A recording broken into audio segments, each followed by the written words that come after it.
As I thought about the panel, Broadband, Competition, and Innovation, it really drew me back. I'm old, I've been doing this a long time.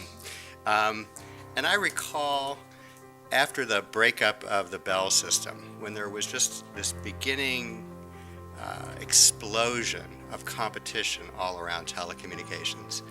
Everyone knew Ma Bell, everyone knew AT&T, and everyone saw the big companies, MCI, Sprint, kind of coming into the marketplace.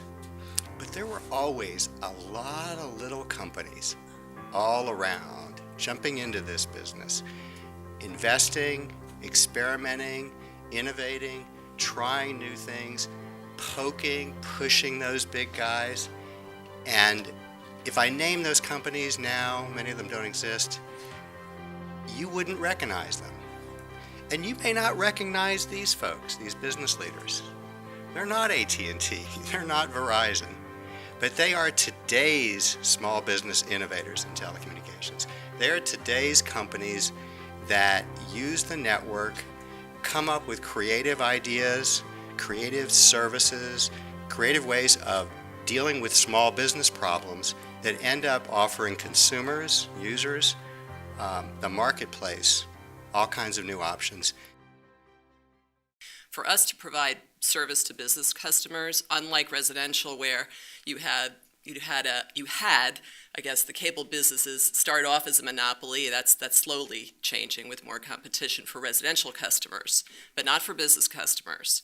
And then you had the incumbent carriers that also had a monopoly. And so now you have wireless services. It's not a building specific type of a service to provide wireless, but when we're providing service to a business customer, the really key feature in doing that is the physical connection into the building. It's not the building next door, it's the building where the customer resides.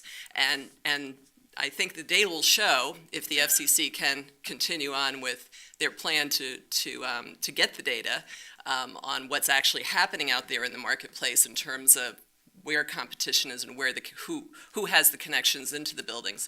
We know the data will show that the vast majority of the buildings in the United States have one provider, and it's a monopoly player.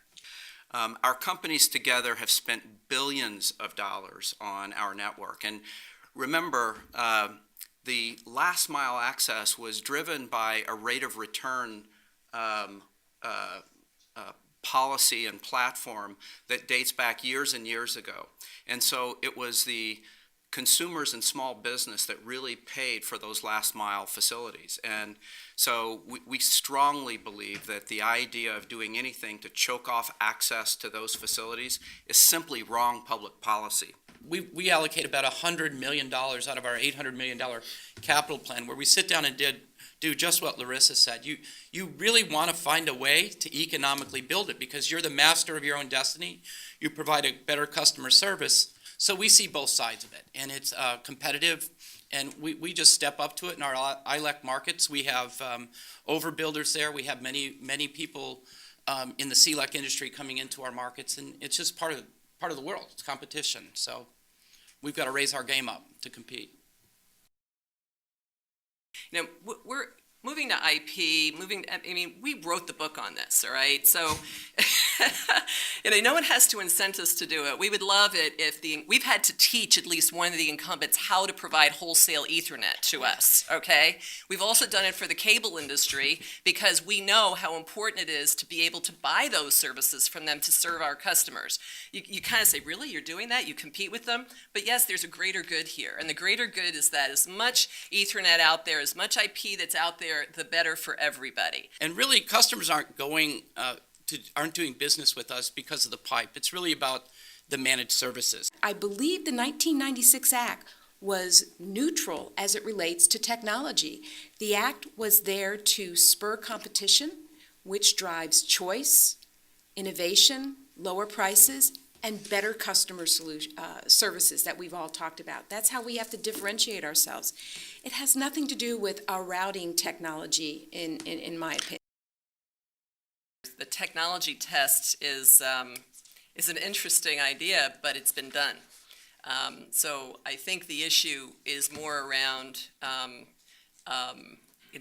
making sure that that certain value principles are in place. And one of the key ones, and I found it very refreshing to hear the chairman talk about the importance of robust competition.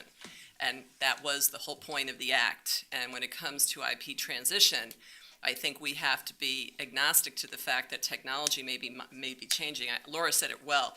10 years from now, 5 years from now, technology is going to change again.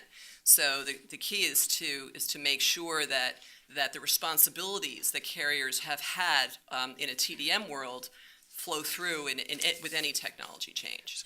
So there's no fear, I think, of a test. We just want it clearly defined. I think from that perspective, we want a timeline set on it so it doesn't go on forever. And we want FCC oversight so that it moves quickly. I think that's our position. Not that there's no fear, I think, from our perspective. XO has had an IP network since 2001.